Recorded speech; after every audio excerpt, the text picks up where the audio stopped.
राधे राधेश्याम। ओ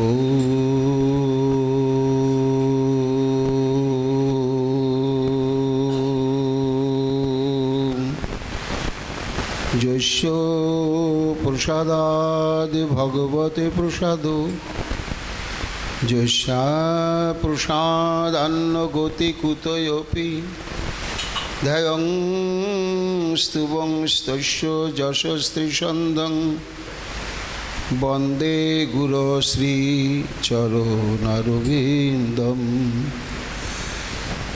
गौरकृपा घनीभूतं प्रभुं श्रीहरिनन्दनं मम जीवन सर्वस्वं भक्त्या नौमि पुनः पुनः। राधा कृपामयं वपुं श्रीगुरुदिनतारकं प्रभुं श्रीगौरगोपालं भक्त्या नौमि पुनः पुनः। अजानुलम्बितो भुजौ कनकावदातो संकीर्तनैकपितरो कमलायताक्षौ विश्वम्भरो द्विजवरो जुगधर्मपालो वन्दे जगत्प्रियकरो करुणावतारो।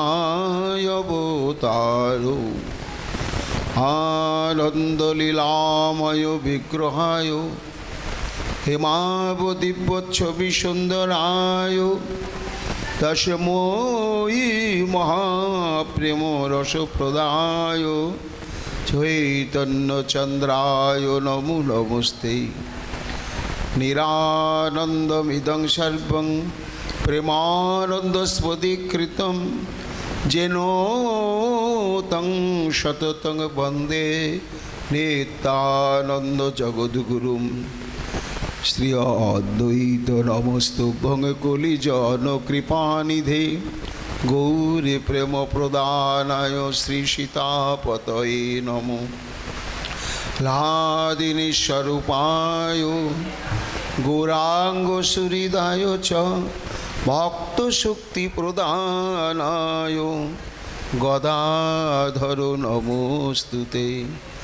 प्रणमामि श्रीवासं तमादं पंडितं मुदा श्री गौरांग कृपापात्रं कीर्तनानन्दमानसं गौरी प्रेम प्रदावैव सर्वत्र समदर्शिने नारायण सुताय च श्रीमन्नरहरये नमो।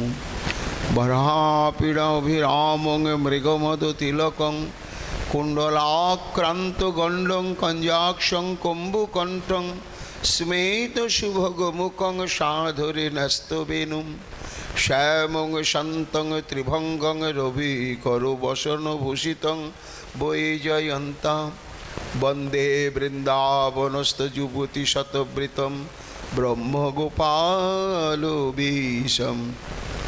नमो नलिननेत्राय वेणुवाद्य विनोदिने राधाधर सुधापानं शालिने वनमालिने। हे कृष्ण करुणा सिंधु दीनबन्धु जगत्पते गोपेश गोपिकान्त राधाकान्त नमोस्तुते। मुखं करोति वाचालं पुंगुं लङ्घयति गिरिं यत्कृपातमहं वन्दे परमानन्दमाधवं। तप्तो काञ्चन गौरांगी राधे वृन्दावनेश्वरी वृषभानुसुते देवी तं नमामि हरिप्रिये। महाभावस्वरूपातं कृष्णो प्रिया वरीयसी प्रेमे भक्तिप्रदे देवी राधिका तं नमामहं। वन्दे नन्दव्रजस्त्रीणां पादोरेणुमभिघ्नसं या सांग हरिकथोद्गीतं পুনাতি ভুবনোত্রয়ম অচতুর্বদন ব্রহ্মা দিবাহুর পরো হরি অভালোচন শম্ভুর ভগবান বদরায়ণী জং প্রভয়ন্তমনুপেতমপেত কৃত্যম দ্বৈপায়ন বিরহ কাতরয়াজুহাব পুত্রেদি তন্ময়া তয়া তরবয়োভিনে দুস্তং সর্বভূত হৃদয় মণিমানতস্মি তমাদিদেবম করুণানিধানম তমাল বর্ণম সহিতাবতারম অপারো সংসার সমুদ্র সেতুম ভজামহে শ্রীভাগবত স্বরূপম বঞ্ছাকল্পতরুভ্যশ্চ কৃপা সিন্ধুভ্যেব চ পতিতানাং পাবনেভ্যো বৈষ্ণবেভ্যো নমো নমো জয় রূপ সনাতন ভট্ট রঘুনাথ শ্রীজীব গোপাল ভট্ট দাসে রঘুনাথ ভক্তি ভরে বন্দি ছয় গোসাইয়ের চরণ যাহা হইতে বিঘ্ননাশ অভীষ্ট পূরণ জয় গৌরে ভক্তবৃন্দ গৌর যাদের প্রাণ সবে মিলে দেহ মোরে নিতাই গৌর ভক্তিদান নিতাই গৌর হরি বল নিতাই গৌর হরি বল নিতাই গৌর হরি বল জয় জয় নিতাই গৌর হরি হরি বল নরহরির প্রাণ গোরা গৌরাঙ্গ হে হা গোরা প্রাণ গোরা গৌরাঙ্গ হে নরহরির প্রাণ গোরা গৌরাঙ্গ হে হা গোরা প্রাণ গোরা গৌরাঙ্গ হে নরহরির প্রাণ আমার গৌরাঙ্গ হে হা গোরা প্রাণ গোরা গৌরাঙ্গ হে নরহরির প্রাণ আমার গৌরাঙ্গ হে গোরা প্রাণ গোরা গৌরাঙ্গ হে শয়নে স্বপনে গোরা গৌরাঙ্গ হে জীবনে মরণে গোরা গৌরাঙ্গ হে শয়নে স্বপনে গোরা গৌরাঙ্গ হে জীবনে মরণে গোরা গৌরাঙ্গ হে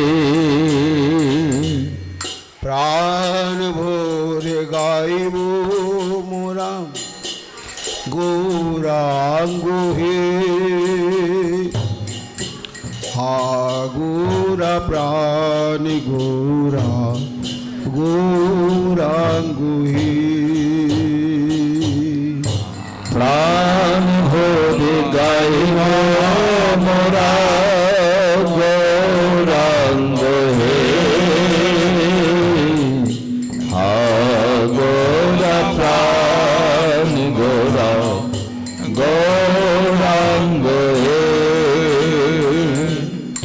গৌরাঙ্গ হে গৌরাঙ্গ হে জয় গৌ সুন্দর। আজানুলম্বিত ভুজ কনকাবদাত সংকীর্তনৈকপিতর কমলায়তাক্ষ বিশ্বম্ভর দ্বিজ বল যুগ ধর্ম পালো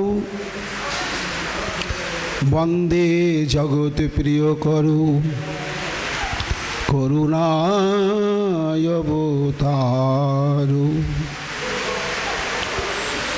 কলিযুগ পাবন অবতার প্রেম পুরুষোত্তম ভগবান শ্রীকৃষ্ণ চৈতন্য মহাপ্রভুর অশেষ বিশেষ কৃপাভাজন নারায়ণী সুত এবং কৃষ্ণদ্বৈপায়ন বেদব্যাস অবতার শ্রী শ্রী বৃন্দাবন দাস ঠাকুর প্রণীত শ্রী শ্রী চৈতন্য ভাগবতের আদি খণ্ডের প্রথম অধ্যায়ে গ্রন্থারম্ভে করি মঙ্গলাচরণ গুরু কৃষ্ণ বৈষ্ণব এই তিনের স্মরণ। এই মহান গ্রন্থ আরম্ভ করতে গিয়ে তিনি মঙ্গলাচরণে কলিযুগাধিদেব শ্রী চৈতন্য মহাপ্রভু চরণ বন্দনা করছেন। আজ থেকে আমরা এই দামোদর ব্রত উপলক্ষে কার্তিক ব্রত উপলক্ষে এক মাস যাবৎ এই শ্রী শ্রী চৈতন্য ভাগবত গ্রন্থ শ্রবণ কীর্তনের সৌভাগ্য লাভ করলাম। শুনতে হবে গৌর কথা। কলিযুগে কেন গৌর চরণ আশ্রয় ব্যতি রেখে এ যুগের যে অভিনব সংবাদ রাধা দাস্য সেটি কখনো প্রাপ্ত হওয়া যাবে না। তাই কবিরাজ গোস্বামী পাদ বললেন, শ্রোতাম শ্রোতাম নিত্যম গীয়তাম গীয়তাম মুদা চিন্ততাম চিন্ততাম ভক্তার চৈতন্য চরিতামৃতম। শ্রীমদ্ ভাগবতে সুখদেব গোস্বামী পাদ যেমন সর্বাত্মা হরি ভগবান ঈশ্বর তত্ত্বকে শ্রবণ কীর্তন এবং স্মরণের জন্যই মানব দেহ প্রাপ্তির একমাত্র উদ্দেশ্য এটি ঘোষণা করেছেন। আর কবিরাজ গোস্বামীপাদ ঘোষণা করলেন যে শ্রী চৈতন্য মহাপ্রভুর এই করুণাতিশয়ী চরিত কথা এই কলিযুগে নিত্য নিত্য শ্রবণ কীর্তন এবং স্মরণ করতে হবে। মহাপ্রভুর অপ্রকটের পরেই সমগ্র গৌড়ীয় বৈষ্ণব জগতে একটা প্রগাঢ় অন্ধকার নেমে এলো। নয়নের সম্মুখ থেকে হারিয়ে গেল সেই রসরাজ মহাভাব সচ্চিদানন্দ ঘন বিগ্রহ শ্রী চৈতন্য মহাপ্রভুর বিগ্রহখানি। তার সান্নিধ্য, তার বচনামৃত প্রত্যক্ষ আর শ্রবণ এবং দর্শন হবে না, সান্নিধ্য পাওয়া যাবে না। এমতো অবস্থায় সমগ্র গৌড়ীয় বৈষ্ণব জগতের গৌরগত প্রাণ ভক্তগণের একটা প্রাণ সংকট দেখা দিয়েছিল। সেই সময় যেন শ্রীমন নিত্যানন্দ প্রভুর অযাচিত কৃপা রসে গঠিত তনু বৃন্দাবন দাস ঠাকুর আবার এক মহাপ্রভুকে প্রকট করলেন। কোন মহাপ্রভু? না বাংময় মহাপ্রভু। যেমন শ্রীমদ্ ভাগবত হচ্ছে ভগবান শ্রীকৃষ্ণের বাংময় বিগ্রহ, তেমনি এই শ্রী চৈতন্য ভাগবত হচ্ছে বাংময় বিগ্রহ। এই বাংময় বিগ্রহটিকে প্রকটিত করলেন এই বৃন্দাবন দাস ঠাকুর। সেই মুহূর্তে এই শ্রী চৈতন্য ভাগবত অতি অল্প কালের মধ্যে ছড়িয়ে পড়ল হাতে লিখে লিখে সমগ্র গৌড়ীয় বৈষ্ণব জগতে। এবং তারা শ্রী চৈতন্য মহাপ্রভুকে এবার যেন প্রত্যক্ষভাবে প্রাপ্ত হলেন, বুকে তুলে নিলেন মহাপ্রভুর সে বাংময় বিগ্রহ চৈতন্য ভাগবতকে। কে সেই বৃন্দাবন দাস ঠাকুর? কার দ্বারা উনি প্রাণিত হয়ে তিনি চৈতন্য ভাগবত প্রবর্তন করলেন? তার পরিচয় কি? গ্রন্থকে আস্বাদন করবার আগে গ্রন্থকারকে বিশেষভাবে আমাদের জানা দরকার। কেন না, গ্রন্থকারের কৃপা না হলে গ্রন্থ আস্বাদন সম্ভব নয়।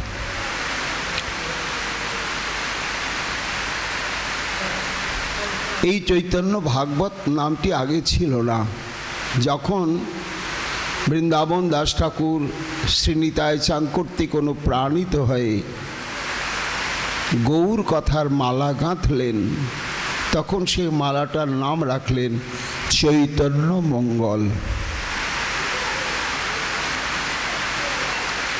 অর্থাৎ যার শ্রবণ কীর্তনের দ্বারা জীব চেতনা লাভ করবে এবং তাতেই তার মঙ্গল প্রাপ্তি ঘটবে। কিন্তু পরবর্তীতে সেই চৈতন্য মঙ্গল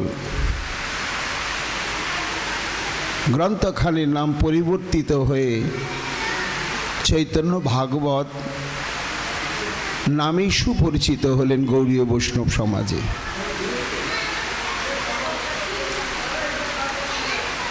তা চৈতন্য মঙ্গল গ্রন্থ যে আগে নাম ছিল, এটি আমরা কবিরাজ গোস্বামীপাদের লেখনীতে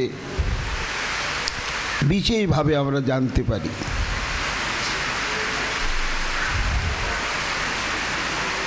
কবিরাজ গোস্বামীপাদ কৃতজ্ঞতা স্বীকার করতে গিয়ে বারবার তিনি বলেছেন যে হে জগতের জীব, তোমরা চৈতন্য মঙ্গল শ্রবণ করো, চৈতন্য মঙ্গল শ্রবণ করো।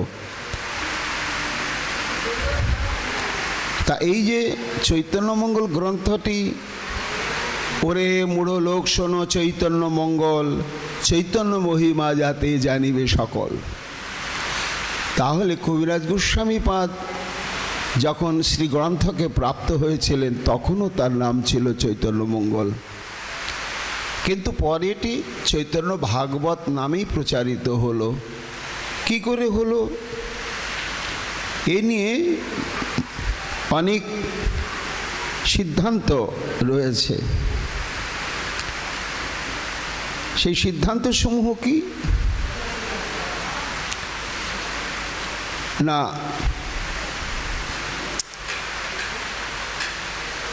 সমস্যা দেখা দিল যখন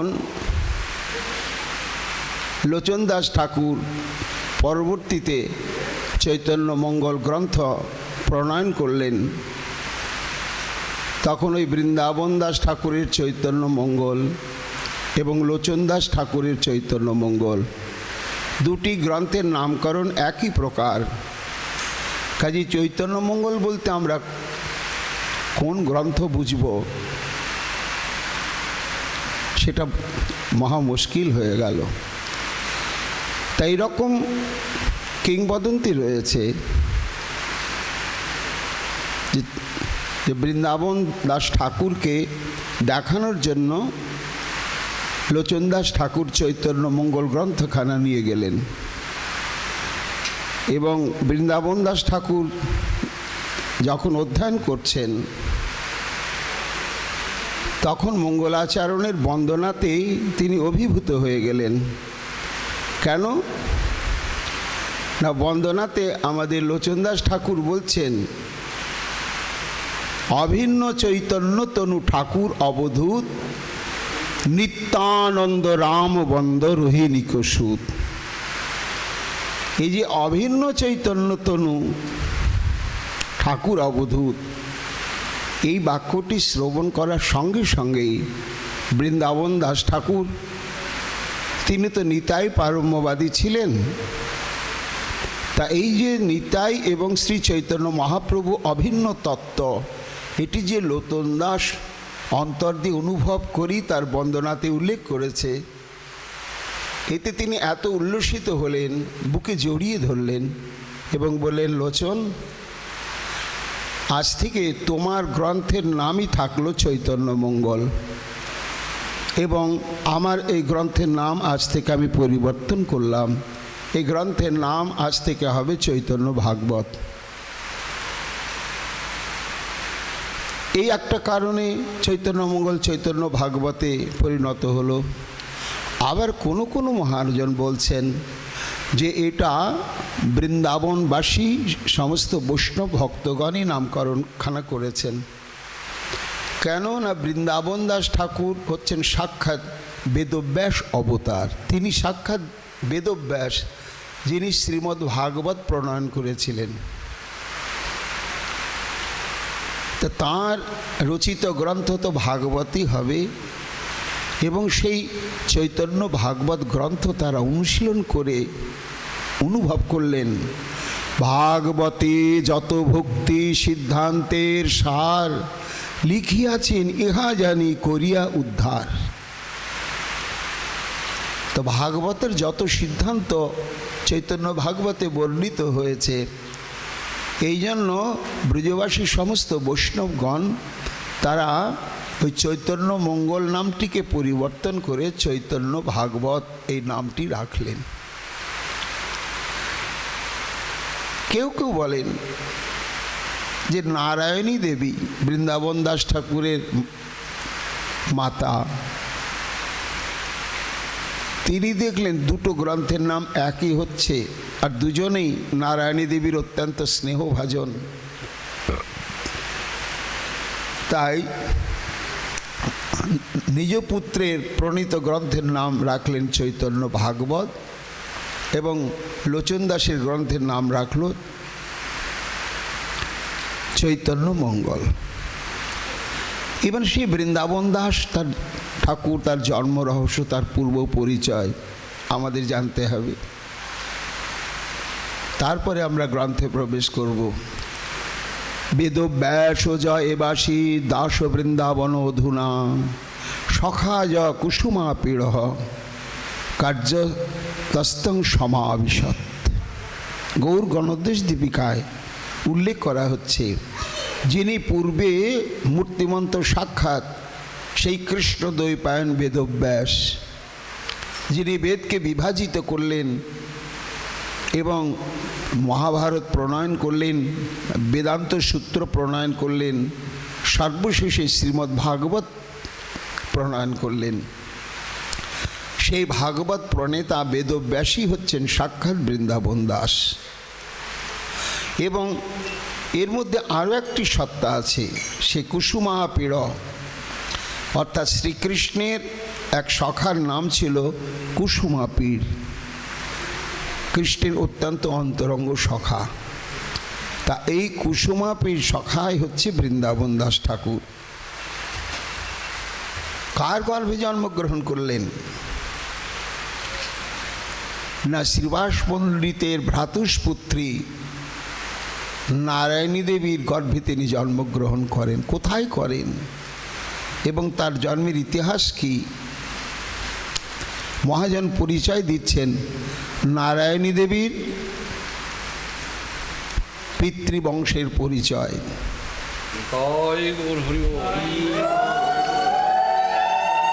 শ্রীহট্ট নিবাসী বৈদিক জলধর পণ্ডিত, নবদ্বীপে বাস করে হইয়া শাস্ত্রী। তার 5 পুত্র হইল পরম বিদ্বান, রূপে গুণে শীলে ধর্মে অতি গুণবান। অর্থাৎ আমরা জানি শ্রীবাস পণ্ডিত 4 ভাই, কিন্তু না, ওরা 5 ভাই এবং তাদের পিতার নাম হচ্ছে জলধর পণ্ডিত। তদানীন্তন পূর্ববঙ্গে শ্রীহট্টেদের বাস ছিল। তো জলধর পণ্ডিতই এই নবদ্বীপে এসে স্থায়ীভাবে বসবাস করেন এবং তার 5 পুত্র। জ্যেষ্ঠ পুত্র হচ্ছে এই নারায়ণীর পিতা, সর্বজ্যেষ্ঠ নলিন পণ্ডিত মহাশয়, যাহার কন্যার নাম নারায়ণী হয়। অর্থাৎ বৃন্দাবন দাস ঠাকুরের মা নারায়ণী দেবীর বাবার নাম হচ্ছে নলিন পণ্ডিত। নারায়ণী যবে 1 বৎসরের হইল, মাতা পিতা তার পরলোকে চলে গেল। নারায়ণী দেবী যখন 1 বছর বয়স জন্মগ্রহণের পরে, তখন দুর্ভাগ্য তাড়িত হয়ে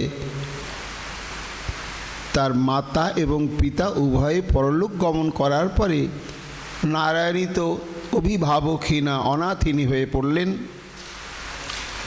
এই যে নারায়ণী নাম হলো বৃন্দাবন দাস ঠাকুরের মা, এর পরিচয় আছে একটি। অম্বিকায়া শশা যাসের নাম্নী শ্রীলক্ষ্মীলিম্বিকা কৃষ্ণোচ্ছিষ্টং ভুঞ্জানা স্বয়ং নারায়ণী মতা। এই নারায়ণী দেবীকে পূর্বলীলায় শ্রীকৃষ্ণের ধাত্রী মাতা ছিলেন অম্বিকা, আর এই অম্বিকার ভগ্নী তার নাম ছিল কিলিম্বিকা, সেও ধাত্রী মাতা। তো এই কিলিম্বিকা শ্রীকৃষ্ণের উচ্ছিষ্ট ভোজন করতেন। এই পূর্বলীলাতেও তার উচ্ছিষ্ট ভোজন করার সংস্কার ছিল ভগবানের। এইবার এসে নলিন পণ্ডিতের ঔরসে তার স্ত্রীর গর্ভে আবির্ভূত হলেন নারায়ণী দেবী। এবার 1 বছর বয়সেই যখন পিতামাতাকে হারালেন, অনাথিনী হয়ে গেলেন, শ্রীবাসের পত্নী তারে করয়ে পালন, নারায়ণী হইল প্রভুর উচ্ছিষ্ট ভাজন।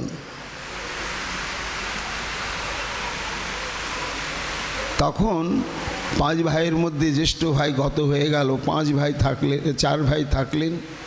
তা শ্রীবাস পণ্ডিতের পত্নী মালিনী দেবী নারায়ণীকে পালন করতে লাগলেন। কত সৌভাগ্য নারায়ণী, মহাপ্রভুর উচ্ছিষ্ট ভাজন।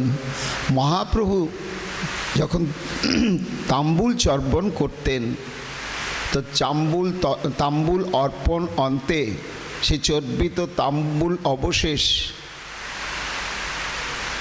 সেটি পরিত্যাগ করবার জন্য একটা পাত্র থাকত, তার একটা বিশেষ নাম আছে, তাকে আলবাটি বলা হয়। তো মহাপ্রভু যখন সেই চর্বিত তাম্বুল সেই পাত্রে ফেলে দিতে যেতেন, শিশু নারায়ণী হাত পেতে তুলে নিতেন, নিয়ে ভোজন করতেন, আর মহাপ্রভু বাধা দিতেন না। এইভাবে অতি শৈশবকাল থেকেই মহাপ্রভুর উচ্ছিষ্ট গ্রহণে অভ্যস্ত ছিলেন নারায়ণী দেবী। গৌরাঙ্গের আজ্ঞা কৃপায় নারায়ণী, কৃষ্ণ বলিয়া কাঁদে পড়য়ে ধরণী। মহাপ্রভু যখনই শিশু নারায়ণীকে বলতো, মা একবার কৃষ্ণ বলে কাঁদ দেখি, সঙ্গে সঙ্গেই একেবারে অঝরে হা কৃষ্ণ বলে কেঁদে ব্যাকুল হয়ে যেত নারায়ণী। এইভাবে জাতরতী স্বভাব ছিল তার।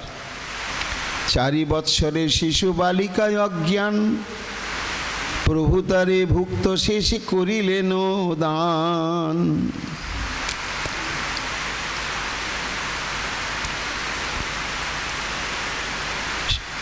সন্ন্যাস করিয়া প্রভু নীলাচলে রইল, শ্রীবাস শ্রীরাম কুমার হট্টে চলি গেল।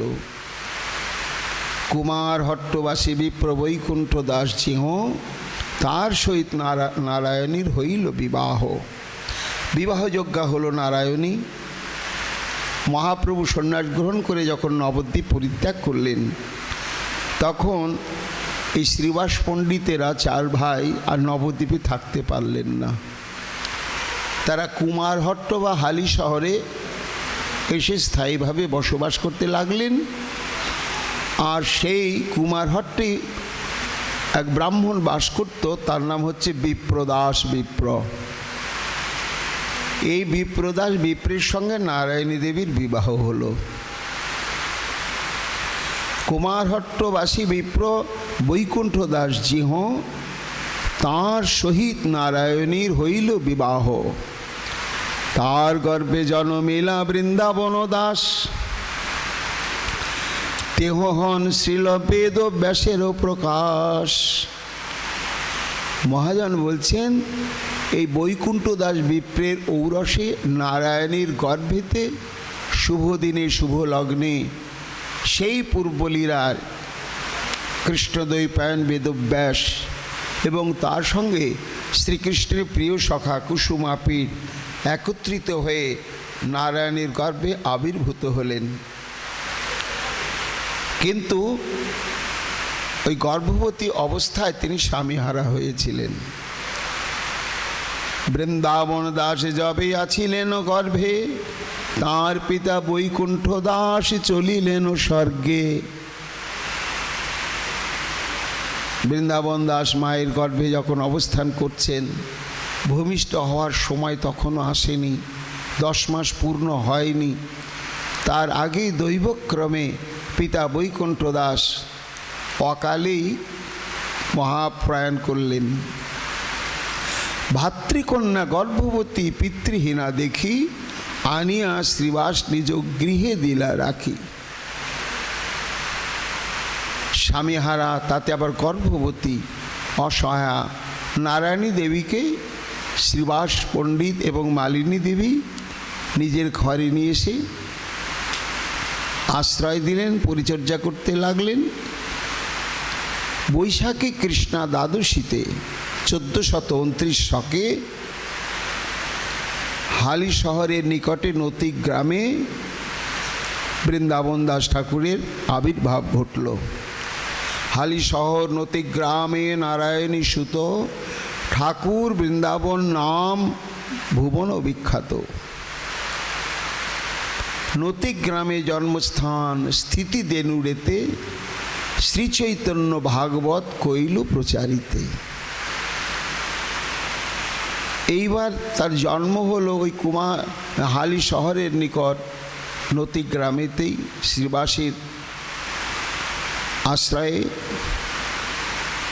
5ম বৎসরের শিশু বৃন্দাবন দাস, মাতাসহ মামগাছি করিলা প্রকাশ। বৃন্দাবন দাসের যখন বয়স 5 বছর হলো, তখন বাসুদেব দত্ত তার প্রতিষ্ঠিত মন্দিরের পরিচর্যা কাজের জন্য নারায়ণী এবং তার পুত্র বৃন্দাবন দাসকে আমাদের নবদ্বীপের নিকটে মামগাছিতে নিয়ে এলেন।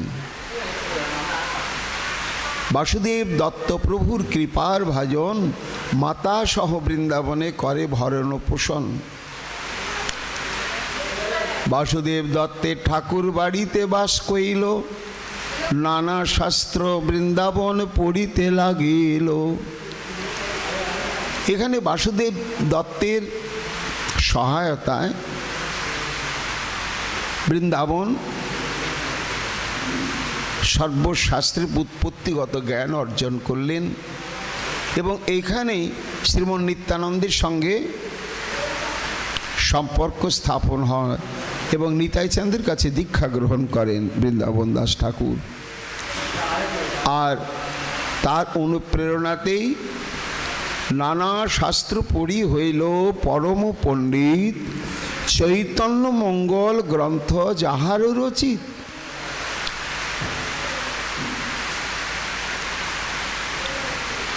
ভাগবতের অনুরূপ চৈতন্য মঙ্গল দেখিয়া বৃন্দাবনবাসী ভকত সকল। চৈতন্য ভাগবত নাম দিল তার, যাহা পাঠ করি ভক্তের আনন্দ অপার। এই হচ্ছে গ্রন্থকার বৃন্দাবন দাস ঠাকুর। পরবর্তীতে তিনি দেনুর গ্রামেতে গিয়ে অবস্থান করেন এবং দেনুর গ্রামেতেই এই চৈতন্য ভাগবত গ্রন্থ রচনা তিনি সমাধা করেন এবং অপ্রকট কাল পর্যন্ত তিনি দেনুরেই অবস্থান করেন।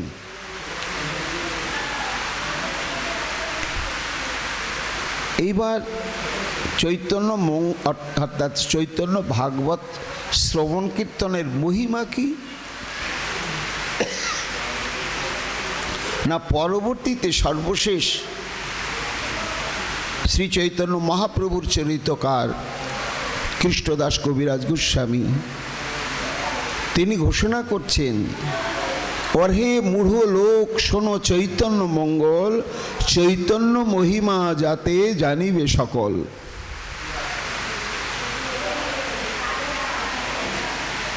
কথা বলতে বারণ করো, এই কথাগুলি বারণ করতে।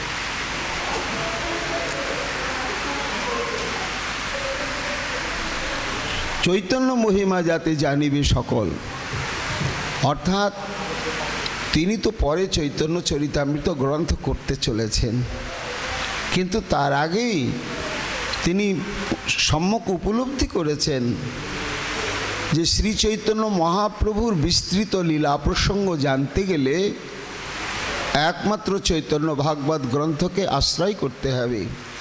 আর চৈতন্য মহাপ্রভুকে কলিযুগে সম্যক না জানা পর্যন্ত জীবের কল্যাণ কখনোই ঘটবে না।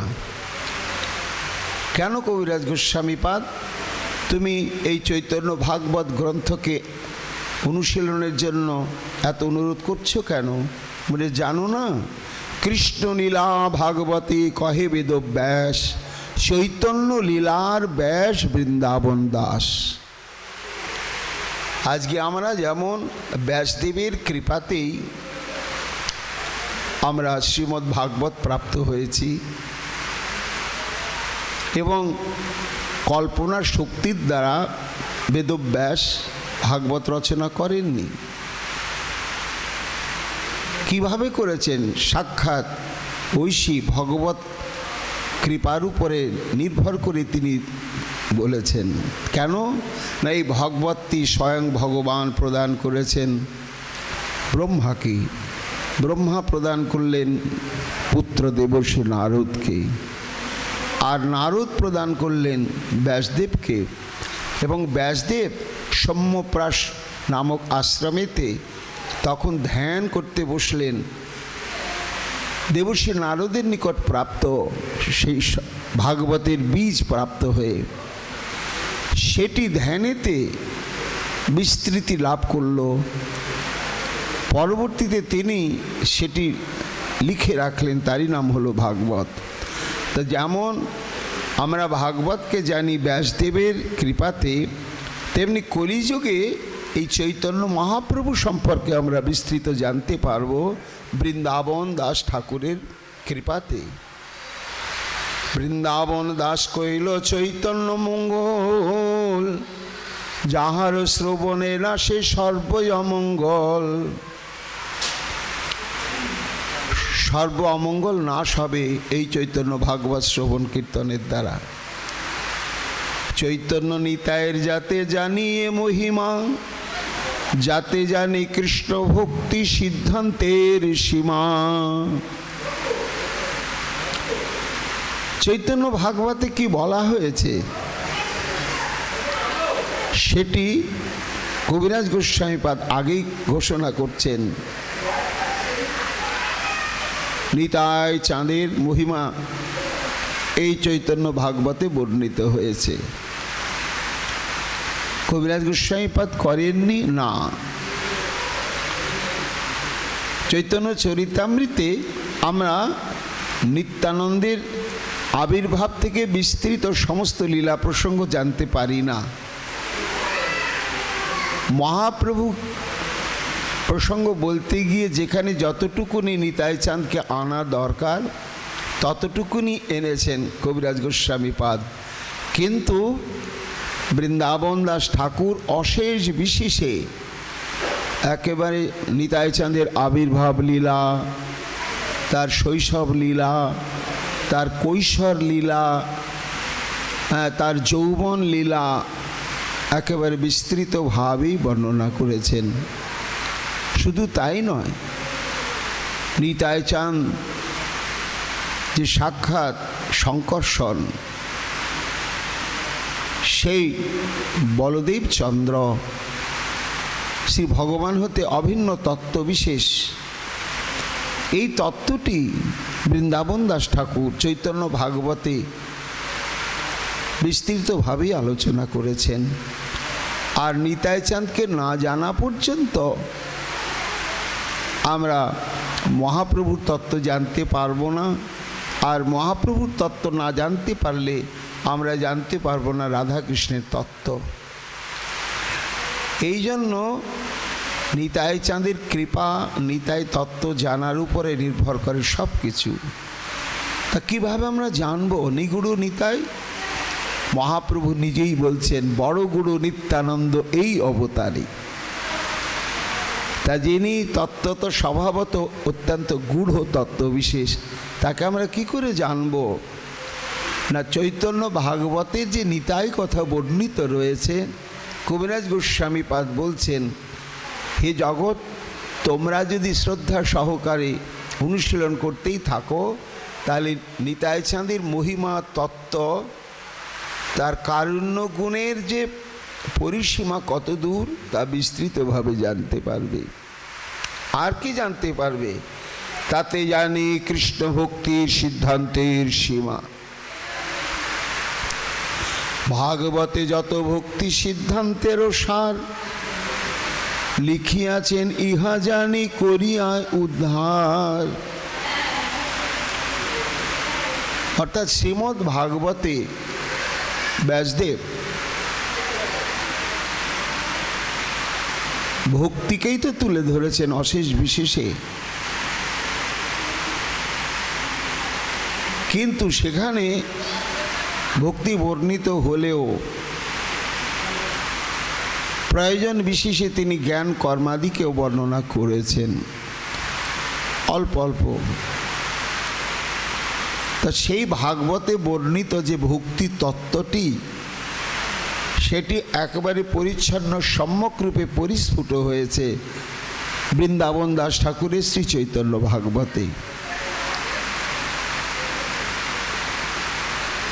আচ্ছা, এত যদি কেউ বুঝতে না পারে কবিরাজ গোস্বামী পাদ, শুনলেই হলো।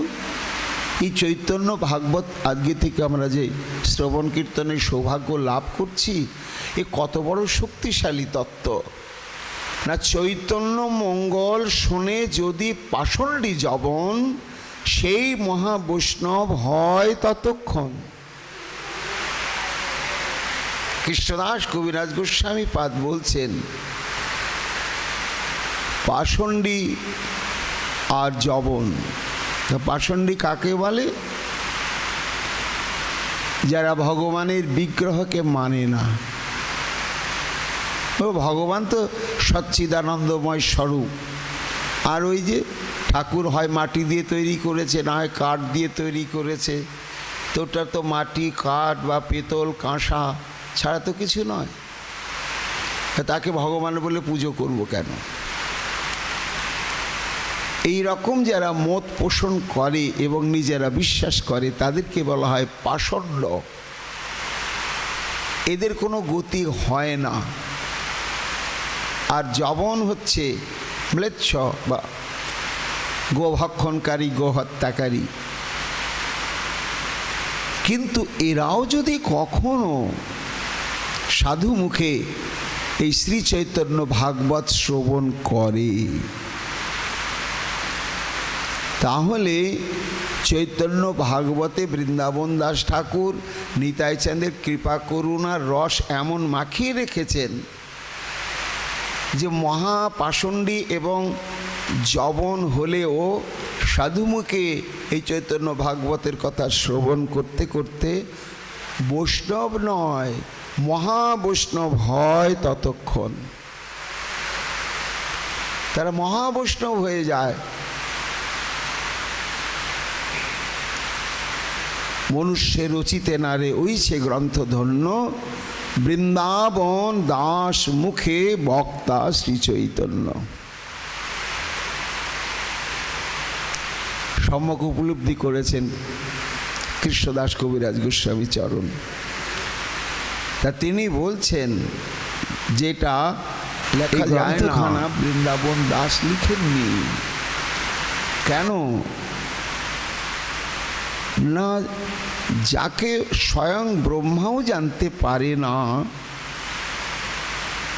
সেই বেদ বিধি অগম্য তত্ত্ববিশেষ যে ভগবান দুর্গেয় তত্ত্ব, তো তাকে যদি অশেষ বিশেষে অন্তর দিয়ে সম্যকভাবে জানা না যায়, তো কল্পনা করে করে কি সেই ভগবানের লীলা কথা আর তার তত্ত্ব কথা কখনো বর্ণনা করা যায়? কখনো বর্ণনা করা যাবে না, সম্ভব নয়। তাহলে বর্ণনা করা হয়েছে কি করে? কবিরাজ গোস্বামী পাদ বলছেন, জানো না, মানুষ নিজের কথা নিজে যত বিস্তৃত বলতে পারবে, অন্য লোকে তো ওটা অত বলতে পারবে না। একটা মানুষের নিজেই জানে তার জীবনে কি কি ঘটেছিল, কি কি ঘটছে, কি কি ঘটার সম্ভাবনা রয়েছে। অনেক অজানা ঘটনা তিনি জানেন যা সাধারণ লোকে জানে না। এই জন্য তার কথা তিনি যখন বলবেন তখন সেটি যেমন অত্যন্ত গ্রহণযোগ্য প্রমাণযোগ্য হবে, অনুমান কল্পিত কথা তেমন হবে না। তাই চৈতন্য ভাগবতটি বৃন্দাবন দাস ঠাকুর বসে বসে কল্পনা করে করে আর লোকমুখে বা ভক্তগণের মুখে শুনে শুনে এবং তার সঙ্গে নিজের কিছু কথা মিশিয়ে দিয়ে তিনি যে রচনা করেছেন তা নয়। কবিরাজ গোস্বামী পাদ বলছেন, বৃন্দাবন দাস মুখে বক্তা শ্রী চৈতন্য। অর্থাৎ স্বয়ং শ্রী চৈতন্য দেবী তার নিজস্ব লীলা কথা প্রসঙ্গ ওই বৃন্দাবন দাস ঠাকুরের মাধ্যমে জগতে প্রচার করলেন। বৃন্দাবন দাস পদে কোটি নমস্কার, ওই সে গ্রন্থ করিতে হো তারিলা সংসার। কবিরাজ গোস্বামী পাদ বলছেন, জগৎ আমি নমস্কার করছি বৃন্দাবন দাস ঠাকুরের চরণে। কেন না, গ্রন্থকারের চরণে প্রণত হতে না পারলে, গ্রন্থকারের কৃপাদৃষ্টি আকর্ষণ করতে না পারলে গ্রন্থের কৃপা পাওয়া যাবে না। আর গ্রন্থের যদি কৃপা পাওয়া না যায় তাহলে শ্রবণ কীর্তনের 16 আনা ফলটা পাওয়া যাবে না, আংশিক আংশিক ফল পাওয়া যাবে। এই জন্য গ্রন্থকারের কৃপা আর গ্রন্থরূপী ভগবানের কৃপার অপেক্ষা রয়েছে। তাই চৈতন্য ভাগবত শ্রবণ করতে বসলে বা পাঠ করতে বসলে অকপট চিত্তে আগে বৃন্দাবন দাস ঠাকুরকে স্মরণ করতে হবে, তার চরণে প্রণতি নিবেদন করতে হবে, হে ঠাকুর তোমার কৃপা ব্যতিরেকে এই গ্রন্থটি আমরা শ্রবণ করে আস্বাদন করতেও পারবো না বা বর্ণনা করতেও পারবো না। তাই বৃন্দাবন দাস পদে কোটি নমস্কার, হইছে গ্রন্থ করিতে হো তারিলা সংসার। এটি জগৎ বৃন্দাবন দাস ঠাকুর লিখেছেন মনে করো না। কে লিখেছেন বা কে অনুপ্রেরণা জুগিয়েছেন বৃন্দাবন দাস ঠাকুরকে যে তুমি মহাপ্রভুর কথা লিখে রাখো? হ্যাঁ আছে কারণ। কি কারণ? আমরা যেমন দেখি ভাগবতে প্রচুর পুরাণ, উপনিষদ, বেদান্ত সূত্র, স্মৃতিপ্রস্থান ইত্যাদি রচনা করার পরেও বেদব্যাস যেমন অতৃপ্তই থেকে গেলেন। তার জন্য তিনি চিন্তাক্লিষ্ট হলেন যে কি হলো, এত আমি গ্রন্থ প্রণয়ন করলাম বিশ্বের কল্যাণের জন্য, বিশ্বের মঙ্গলের জন্য, কিন্তু কি যেন বলা হলো না, কি যেন লেখা হলো না, যার দ্বারা সমাজ, বিশেষত কলিযুগের জীব কৃতকৃতার্থ হবে। এইভাবে তিনি একেবারে চিন্তার সমুদ্রে ডুবে গিয়েছিলেন। আর সেই সময় দেবর্ষি নারদ সেখানে উপস্থিত হয়েছিলেন। তখন দেবর্ষি নারদের কাছে ব্যাসদেব বলেছিলেন যে দেবর্ষি, বলো তো আমার এই রকম কেন হচ্ছে? আমি এত গ্রন্থ প্রণয়ন করলাম জগতের কল্যাণের জন্য, কিন্তু তবু আমি তৃপ্ত হতে পারছি না, কি যেন বাকি থেকে গেল। তখন দেবর্ষি নারদ বললেন যে সবই তো তুমি বলেছ বিস্তৃতভাবে, কিন্তু বলতে গিয়ে কি করেছো ব্যাস? তুমি বর্ণাশ্রম ধর্মের প্রাধান্যই তা দিয়েছ, কিন্তু শুদ্ধ যে প্রেম ভক্তি, রাগ ভক্তি এবং শ্রীকৃষ্ণের যে হৃদকর্ণ রসায়নী লীলা কথা, এটা তুমি বিস্তৃতভাবে কোনো গ্রন্থে বর্ণনা করনি। তাই শ্রীকৃষ্ণের লীলা, মহিমা, মাধুর্যের প্রচারমূলক গ্রন্থ তোমার লেখা হয়নি, যার দ্বারা সমাজ প্রকৃতপক্ষে মুক্তির পথ পাবে। এটা তো তুমি করনি। তোমার যত কিছু শাস্ত্র বায়স তীর্থবৎ শ্রীকৃষ্ণ প্রীত্যার্থে হয়নি। এই বলে দেবর্ষি নারদ বেদব্যাসকে ভাগবত প্রণয়নের জন্য অনুপ্রাণিত করলেন এবং সূত্র ধরে দিলেন। তো সেই সূত্রকে আশ্রয় করে দেবর্ষি নারদের কৃপাতে, নারদের দ্বারা অনুপ্রাণিত হয়ে যেমন বেদব্যাস শ্রীমদ্ ভাগবত প্রবর্তন করলেন, তেমনি সেই বেদব্যাসই হচ্ছেন বৃন্দাবন দাস ঠাকুর। তাকে কে বললেন যে এই মুহূর্তে মহাপ্রভুর বিস্তৃত কথা নিয়ে একটা গ্রন্থের প্রয়োজন রয়েছে, যে গ্রন্থ অনুশীলন করলে এই কলিহত জীবের গ্রন্থির, হৃদয় গ্রন্থির ছিন্ন হয়ে যাবে। অন্তর্যামী নিত্যানন্দ বলিলা কৌতুকে, চৈতন্য চরিত্র কিছু লিখিতে পুস্তকে। আমরা যে চৈতন্য ভাগবত আজ থেকে শ্রবণ কীর্তনের সৌভাগ্য লাভ করলাম, এটা কার দ্বারা অনুপ্রাণিত হয়ে বৃন্দাবন দাস ঠাকুর লেখনীবদ্ধ করলেন? সাক্ষাৎ নিতাই চাঁদ। তিনি হচ্ছেন মূল সংকর্ষণ। তার একটি স্বরূপ হচ্ছে অনন্তদেব। এই অনন্তদেব তিনি অনন্ত বদনে ভগবানের মহিমা কীর্তন করেই চলেছেন। তো অনন্ত বদনে মহিমা কীর্তন করাটাই তার কৃষ্ণ সেবা, তার জীবনের সার্থকতা। আর সেই অনন্ত দেবেরই মূর্তি বিগ্রহ হচ্ছেন আমার নিতাই চাঁদ। কাজেই তিনি জানেন ভগবত মহিমা কীভাবে বর্ণনা করতে হয়। তাই তার চরণাশ্রিত কৃপাঘন মূরতি অনুগত বৃন্দাবন দাসকে অনুপ্রেরণা করলেন চৈতন্য চরিত্র কিছু লিখিতে পুস্তকে। নিত্যানন্দ স্বরূপের আজ্ঞা করি শিরে সূত্র মাত্র লিখি আমি কৃপায় অনুসারে। তাহার আজ্ঞায় আমি কৃপায় অনুরূপে কিছুমাত্র সূত্রই আমি লিখিল পুস্তকে। সেই প্রভু কলিযুগে অবধূত রায় সূত্র মাত্র লিখি আমি তাহার আজ্ঞায়।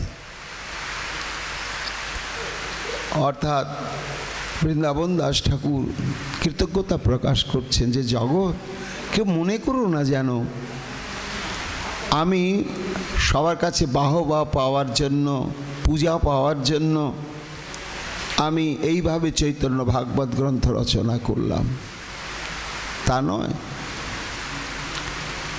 আমি অনুপ্রাণিত এবং প্রত্যাদিষ্ট কৃপাশক্তি সঞ্চারিত সাক্ষাৎ শ্রীমন নিত্যানন্দের নিকট থেকে।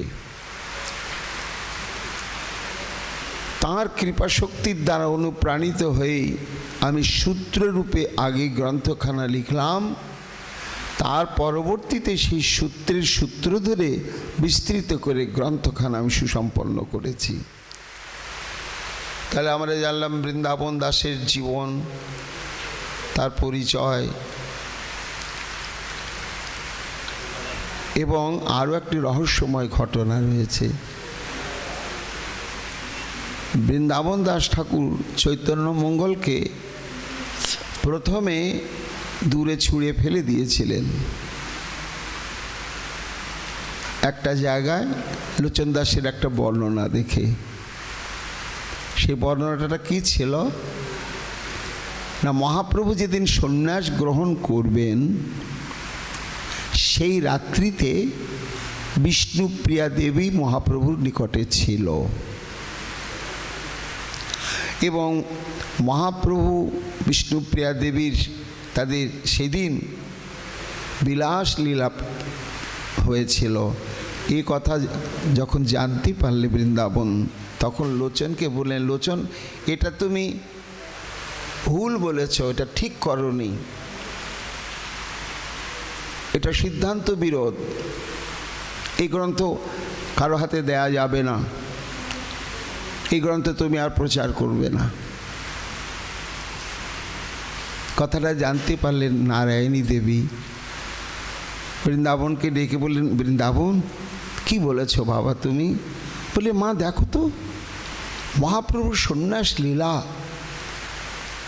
আর সেই দিনে তিনি বিষ্ণুপ্রিয়ার সঙ্গ করলেন, এটা কল্পনাপ্রসূত ঘটনা কি করে মানা যায়? বলে, না বাবা, লোচন ঠিক বলেছে, তার আমি সাক্ষী। যখন প্রিয়াজি এবং প্রিয়ার সহচরী বৃন্দ তারা বুঝতে পেরেছিলেন যে মহাপ্রভু থাকবেন না, তাই যাতে থাকেন এই নবদ্বীপের বুকে, সেই পরিবেশটাকে সৃষ্টি করবার জন্যই সহচরী বৃন্দ বিষ্ণুপ্রিয়াকে প্রেরণ করেছিলেন মহাপ্রভুর কাছে, এবং তারা শয়নকক্ষের বাইরে উৎকর্ণ হয়ে অপেক্ষা করছিলেন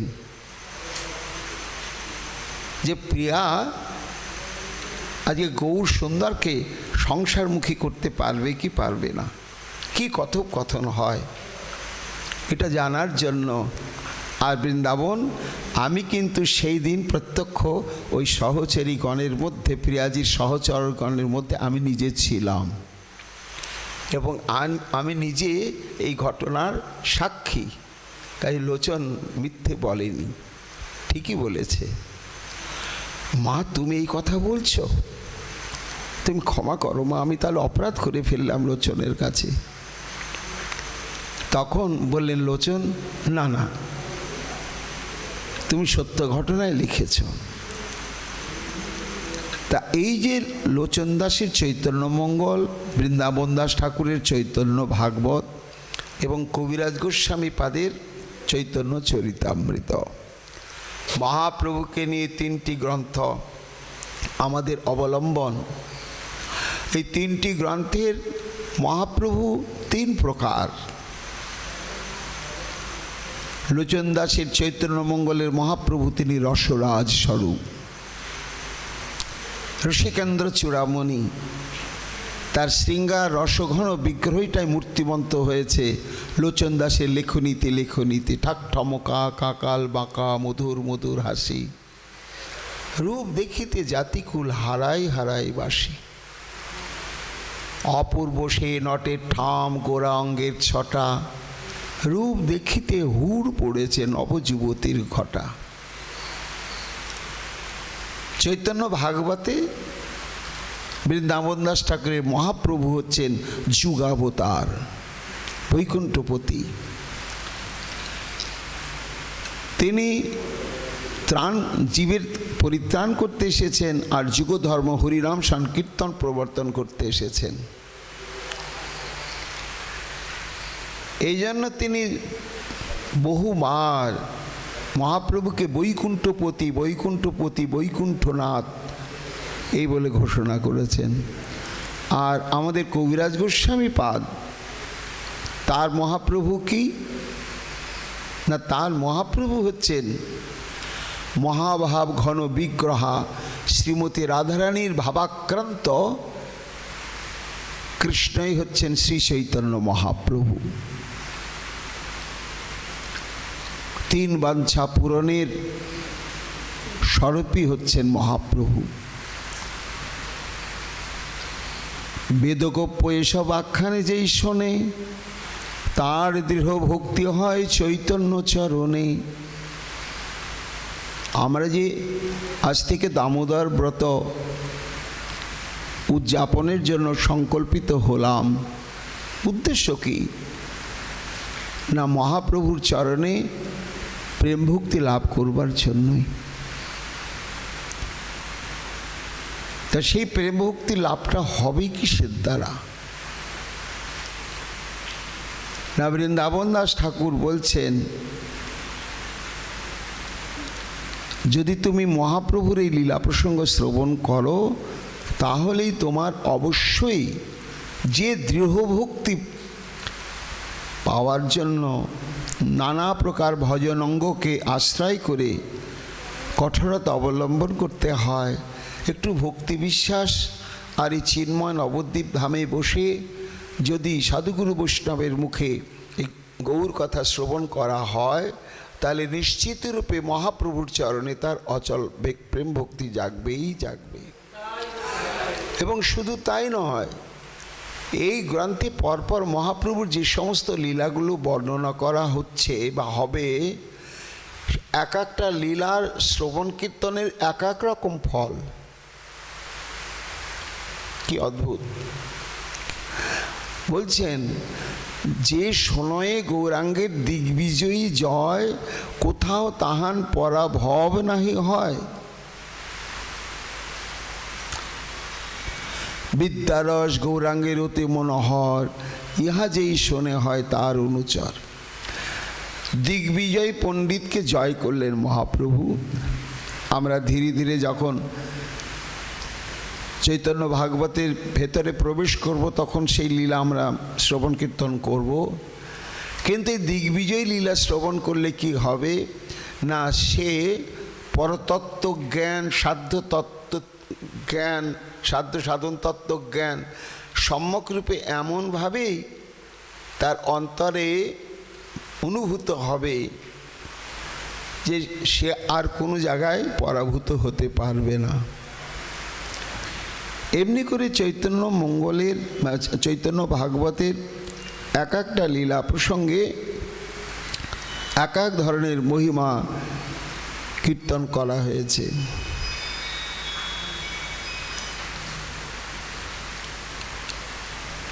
শুক্লাম্বর তণ্ডুল ভোজন যেই শোনে, সেই প্রেম ভক্তি পায় চৈতন্য চরণে।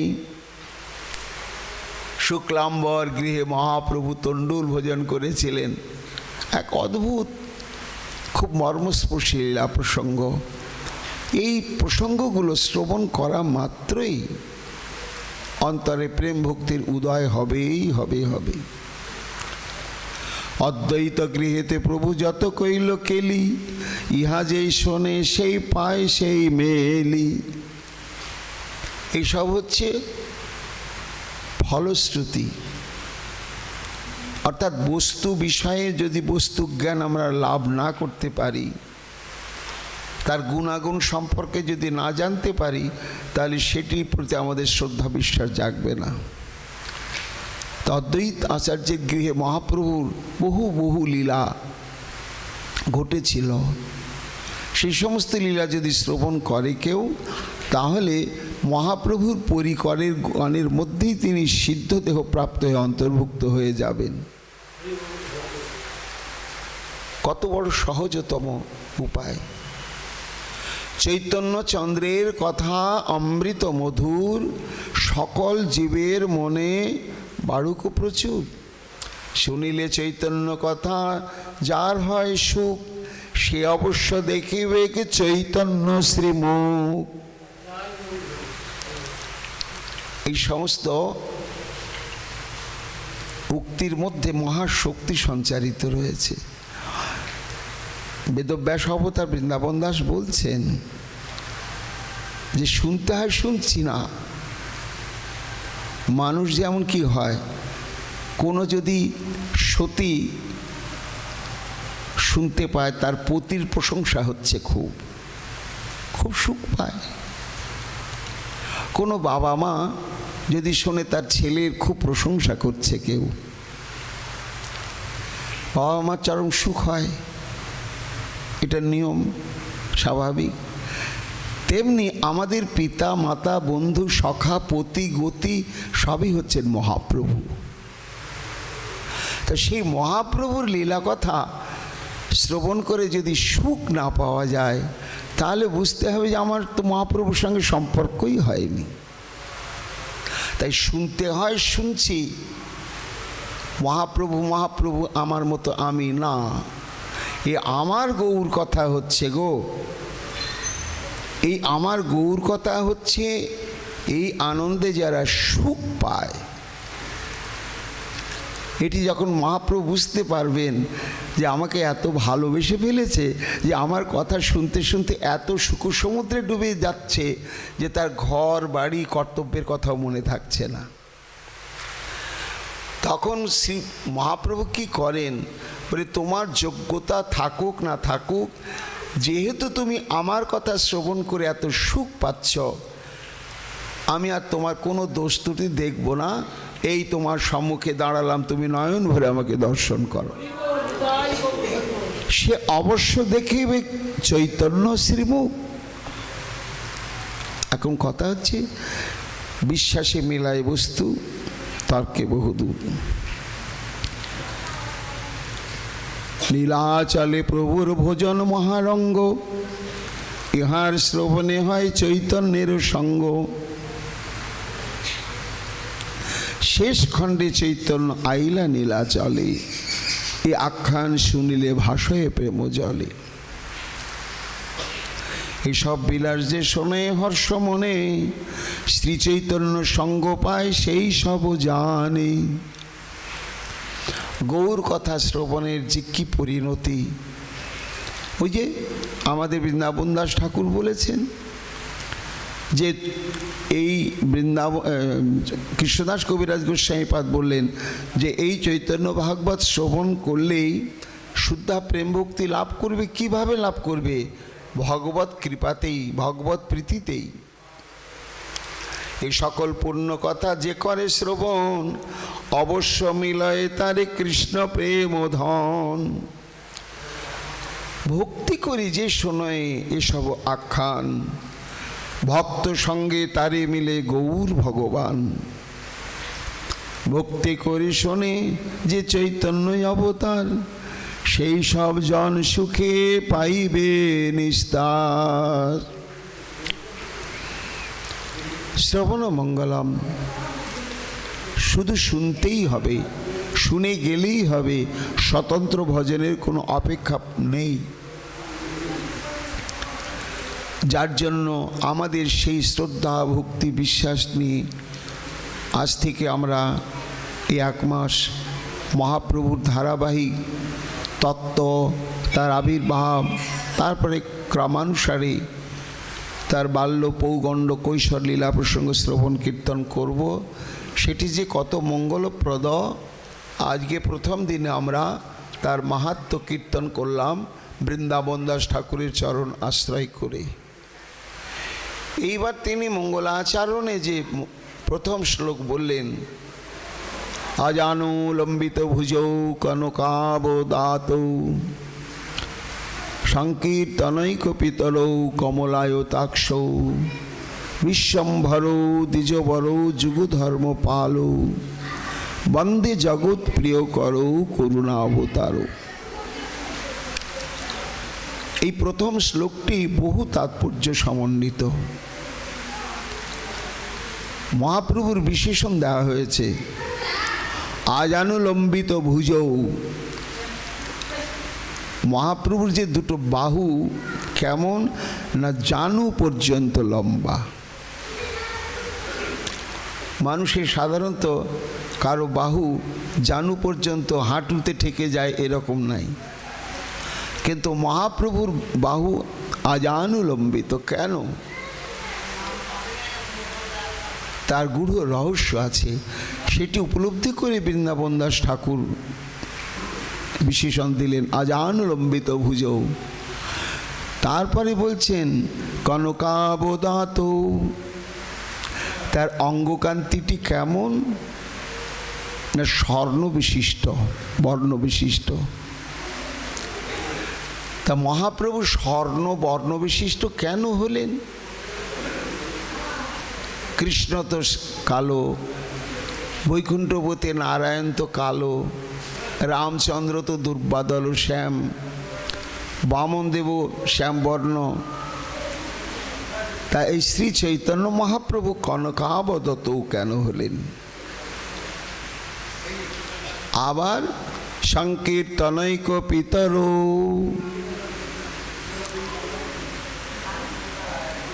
তিনি, তার সন্তান আছে। মহাপ্রভুর তো সন্তানের কথা আমরা জানি না। হ্যাঁ, সেই সন্তানের নামই হচ্ছে এই নাম সংকীর্তন। তা কেন তিনি এই নাম সংকীর্তন রূপী তত্ত্বের জনক বা পিতা?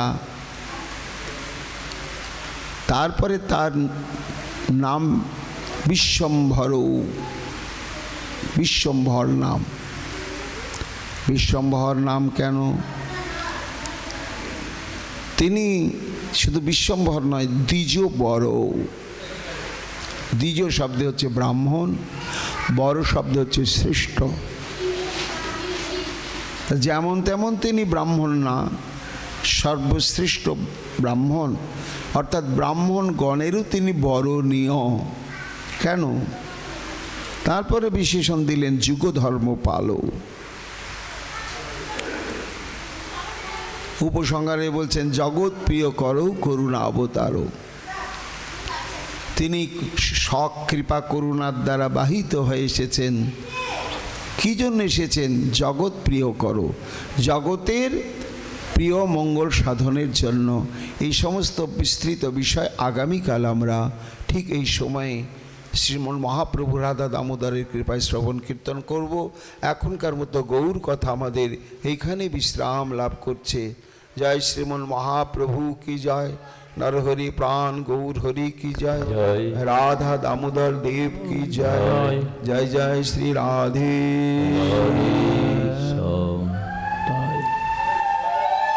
রাধে কৃষ্ণ গোবিন্দ। জয় জয় রাধে কৃষ্ণ গোবিন্দ। জয় জয় রাধে কৃষ্ণ গোবিন্দ। জয় জয় রাধে কৃষ্ণ গোবিন্দ।